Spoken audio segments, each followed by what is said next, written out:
Today we're beginning a new unit, Unit 5, and it's entitled Rhetorical Analysis. So this week we're going to do some practice on how to analyze nonfiction and what are some ways that we can describe what we read. So a lot of what we're going to be talking about is diction, detail, imagery, syntax, and tone. So the first thing I want you to do is look at that set of practice exercises that begins with diction, and let's work through that packet together. So these are very short exercises to help you understand how to analyze the rhetoric of a piece of writing. So let's begin with diction on lesson 1. Up at the top, it's got something for you to consider. It's a passage by Barbara Kingsolver. She's a Kentucky author, by the way, and it's from her work High Tide in Tucson. It says this: art is the antidote that can call us back from the edge of numbness, restoring the ability to feel for another. And the word antidote there is in bold-face print, so that's what we are considering. The question says, by using the word antidote, what does the author imply about the inability to feel for another? First of all, let's define antidote. What is an antidote? Okay, it's a type of medicine. It's a medicine that reverses an effect. It is a cure. So you might want to write yourself a note. Antidote means a cure or a reversal of disease. Very good. So by her deliberate choice, and by the way, diction means word choice. So by choosing the word antidote, she is implying that if you don't have the ability to feel for someone else, it's a disease. It's a sickness. She didn't come right out and say that, but by her diction, she implies it. So that's what makes that a very good word choice. Okay? So for number 1 under discussion, you might want to describe what antidote literally means and how the choice of that word in that passage conveys a meaning about the inability to feel. Now, what's she saying that about? She's saying that about art. She's saying that art, either visual art, performing art, writing, singing, vocal, instrumental, all of those forms of art is the cure for not being able to feel. Number 2 says, if we change the word antidote to gift so that it would read, art is the gift that can call us back from the edge of numbness, what effect would it have on the meaning of the sentence? Would it be as effective, less effective, more effective? Less effective, why? Instead of using a medical term like antidote,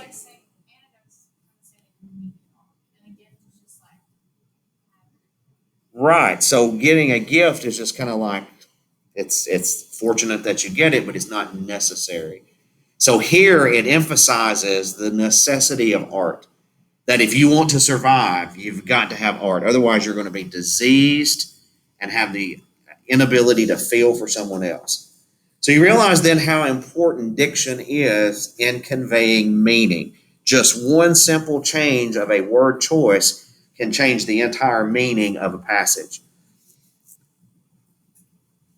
And that word numbness, too, you can even talk about the word choice for numbness. You think about anesthesia. So you get put to sleep or numbed to have something done. Maybe you've had stitches before and they give you some numbing medicine injected there. You go to the dentist and have dental work done. They numb your gums. So it numbs you to it. So that she's saying here that that's the antidote to unfeeling, that you're almost anesthetized against feeling if you don't have empathy.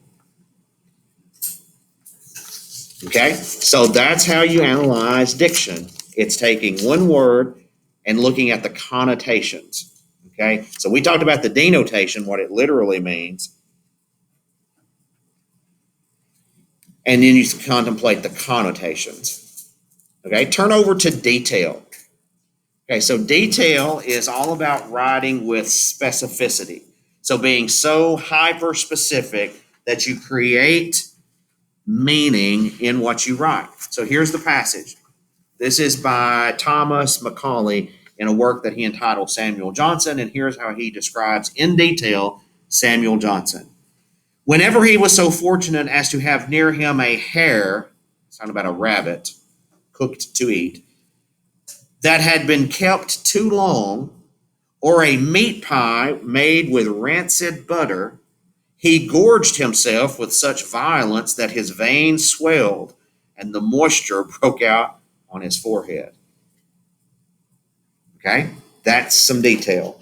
Look at the discussion question. What effect does the detail, the spoiled hair, the rancid butter, the swollen veins, the sweaty forehead, have on the readers? It's very negative.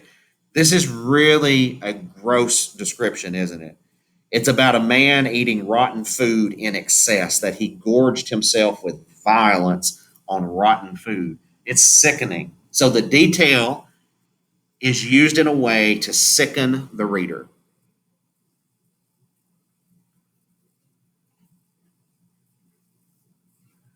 Think about word choice in this. Why is the word choice gorged so effective? It's negative. What does it mean to gorge yourself? Yeah, eat beyond fullness, excessive, gluttonous. Yeah, and I think that is such a good choice of phrasing there. Moisture broke out on his forehead instead of sweat, because that's, I don't know. It's more telling. It's a better detail. So how would the meaning of the sentence be changed by ending it after himself and leaving off that prepositional phrase with such violence that his veins swelled and the moisture broke out on his forehead? Are those important details? Pretty important details, because it gives you that sense that he's eating to excess and he's making himself sick just in the process of gorging himself. So this is disgusting. If you were to describe the tone, you would probably say it has a disgusting tone. So what we're working for is to recognize how diction, detail, imagery, and syntax all contribute to an overall tone. That's what you're going to be doing in Essay 5. Okay? Go to the next practice. This one deals with imagery. And this is from The Rime of the Ancient Mariner by Samuel Taylor Coleridge, a British romantic poet. And it says this: the many men so beautiful, and they all dead did lie, and 1,000,000 slimy things lived on, and so did I. Within the shadow of the ship I watched their rich attire. Blue, glossy green, and velvet black, they coiled and swam, and every track was a flash of golden fire. This is about a narrator who is on board a ship that is filled with dead bodies. He is the only living passenger on the ship. And this is the famous line from The Rime of the Ancient Mariner, in case you're ever asked this on Jeopardy, is water, water everywhere, and all the boards did shrink, water, water everywhere, nor any drop to drink. And so he is on board a ghost ship. So it's a ship full of dead bodies. All right, so question number 1. It says, these stanzas from The Rime of the Ancient Mariner show the mariner's changing attitude toward the creatures of the sea. What is the mariner's attitude in the first stanza? So in order to answer that question, you're going to have to look at word choice, you're going to have to look at detail, and determine what image is created. Notice how this builds on itself. We started with diction, we moved to detail, and now we're at the level of imagery. We're kind of ratcheting up on our way to figuring out tone. So look at the word choices. Beautiful. They lived on. So did I. So what's the mariner's attitude toward the creatures in the first stanza? Seems positive. He calls them slimy things, but it's relatively positive in the first stanza. What image reveals this attitude?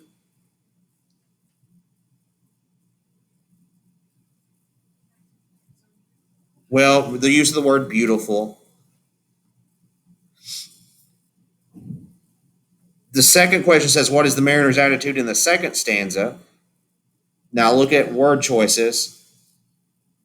Rich attire, velvet black, coiled and swam with a flash of golden fire.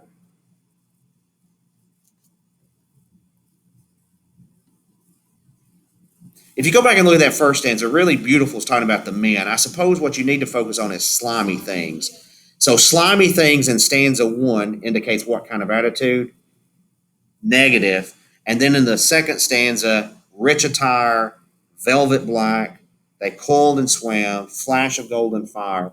That's a more positive depiction. So it moves from negative in question number 1 to positive to number 2. And the way you figure that out is based on the use of imagery. So the imagery in the first stanza is slimy things, and the imagery in the second stanza is rich attire.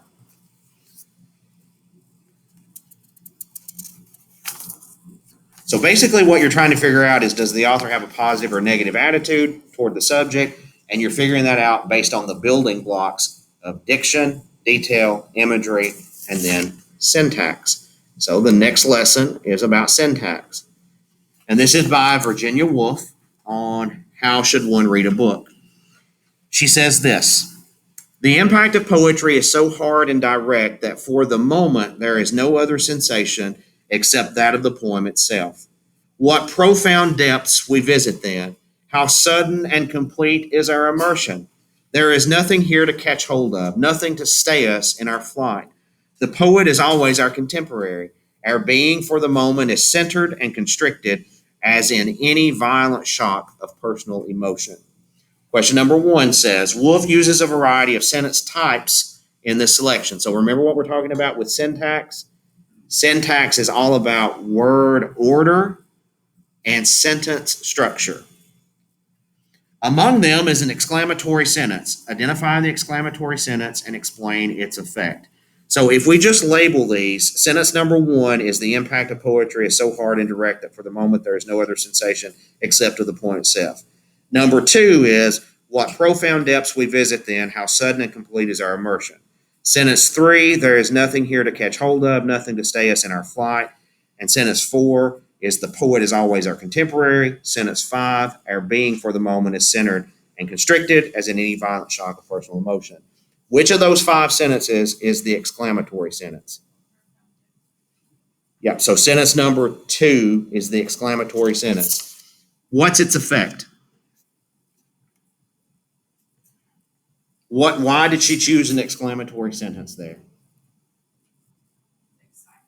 It shows excitement in its emphasis. So her emphasis there is on the idea of being completely immersed and lost in reading.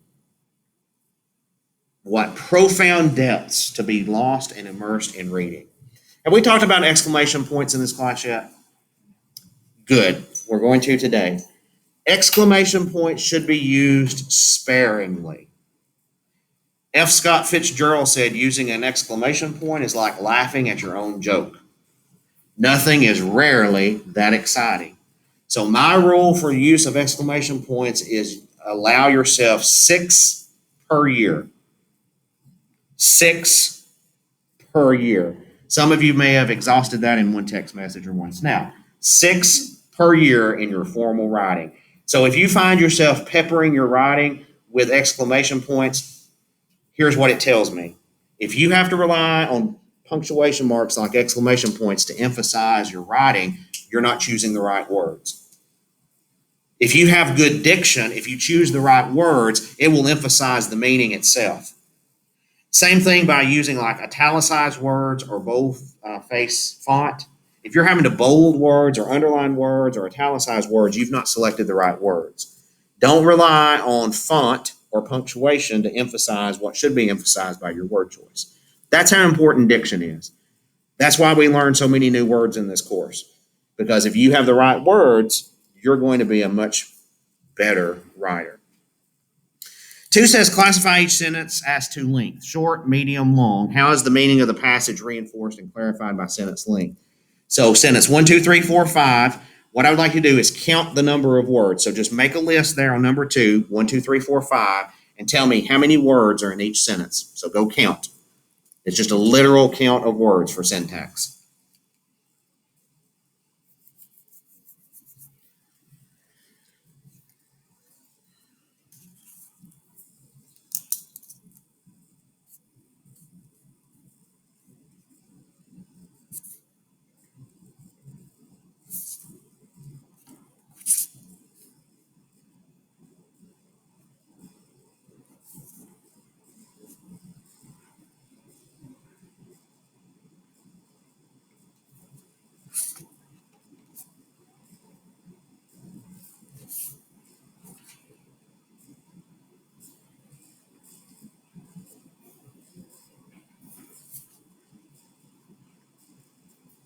Remember, there are 5 sentences here.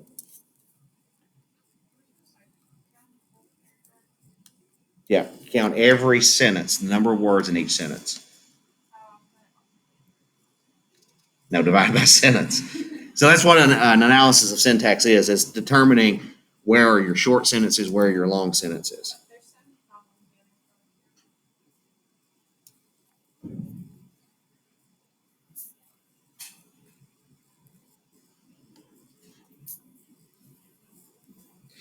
Okay, sentence number 1, how many words?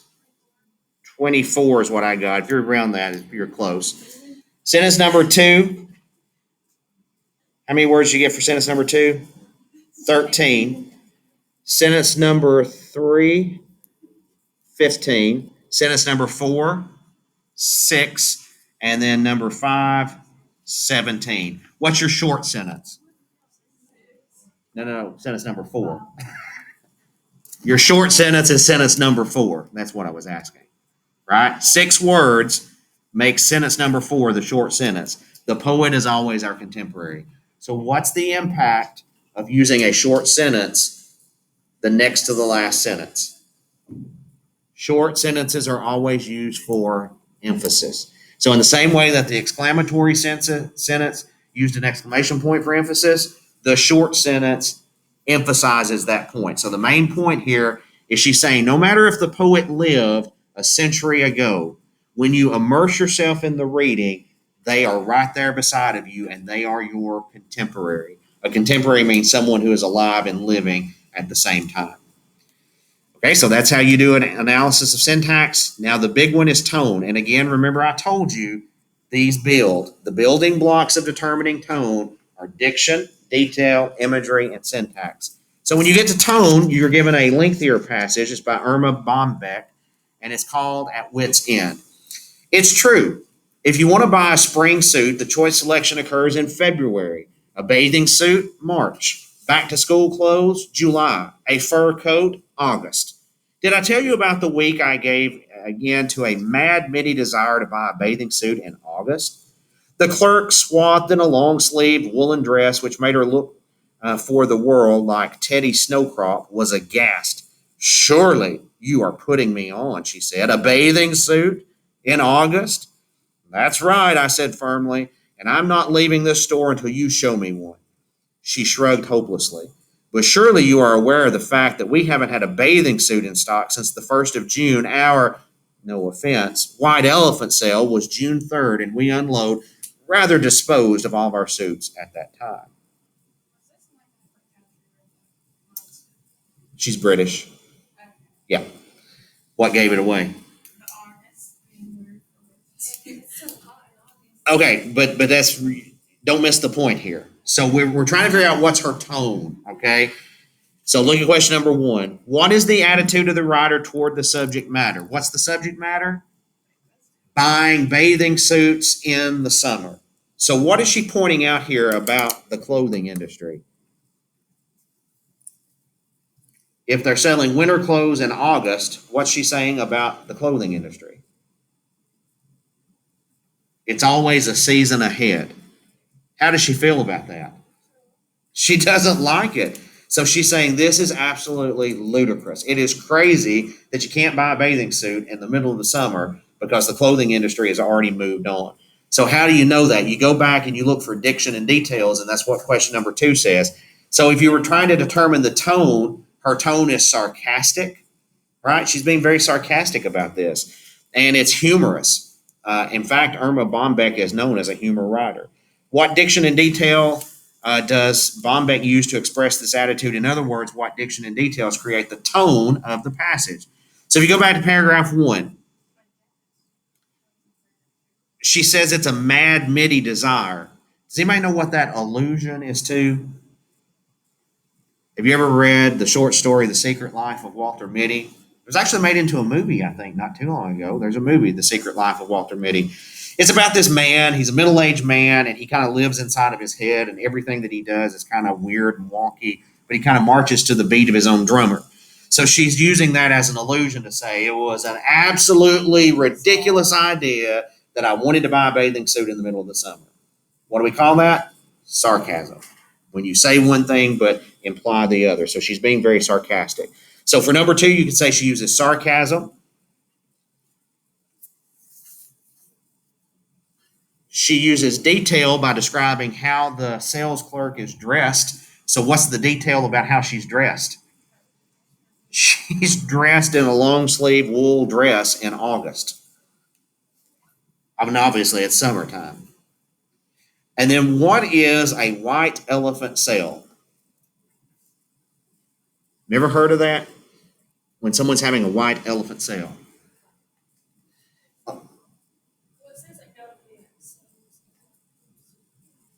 Well, there's something else going on there when she says no offense. We'll talk about that in just a minute because she is being ugly when she says no offense. Oh, white elephant sale, right? You get that. She's being snarky.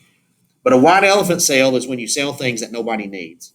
So it's like to unload and get rid of stuff that's useless. So she's calling bathing suits became obsolete and useless in June because the clothing industry has already moved on to the next season. So she's using that to make fun of the narrator. And a white elephant sale is when you sell stuff that no one needs. But as Shayla's pointing out, there's something else at work. When somebody says, no offense, typically what are they about to say? Something offensive. And so it's offensive about her size. That's why she says no offense. She's basically calling her an elephant. Right. Like, yeah, honey, you don't need a bathing suit. We've already gotten rid of those. So she's being snarky. She's not literally calling her a white elephant. She's using that allusion to a sale of things that people typically don't need. Okay, so that kind of walks you through the idea of rhetorical analysis, moving from diction to syntax to detail, imagery, and overall tone.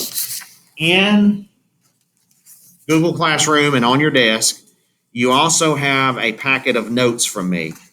So the first page are 58 words that can be used to describe tone. So instead of saying the tone is positive or negative, I'd like for you to become well versed in using these words to say the tone is scornful, or the tone is petty, or the tone is pedantic. So if you don't know those words, you might have to look some of those words up to be able to use these to describe tone in your rhetorical analysis. On the second and third page, you've got an explanation of syntax. So syntax is literally about the length of the sentence. We did that in the passage that we just counted the number of words by Virginia Woolf.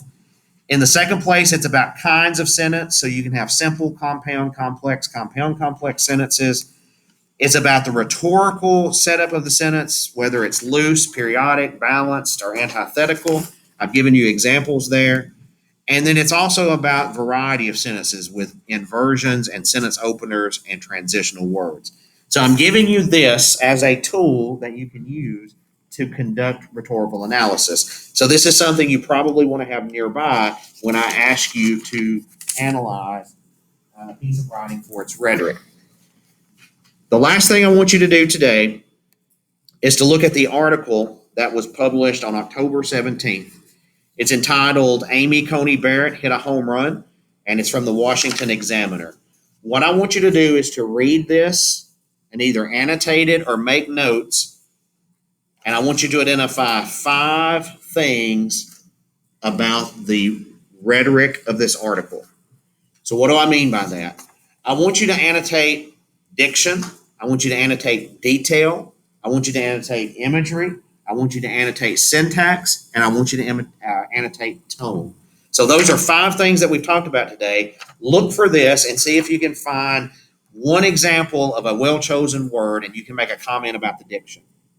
Find an example of a well-chosen detail and comment about it. Find an example of a sentence that you want to comment on its syntax. Maybe it's a short sentence. Maybe it's an exclamatory sentence. And then at some point, tell me, what is the tone? What's the author's attitude toward the subject based on your analysis of diction, syntax, detail, and imagery? So 5 annotations or 5 notes about this article, and that's where we'll begin tomorrow.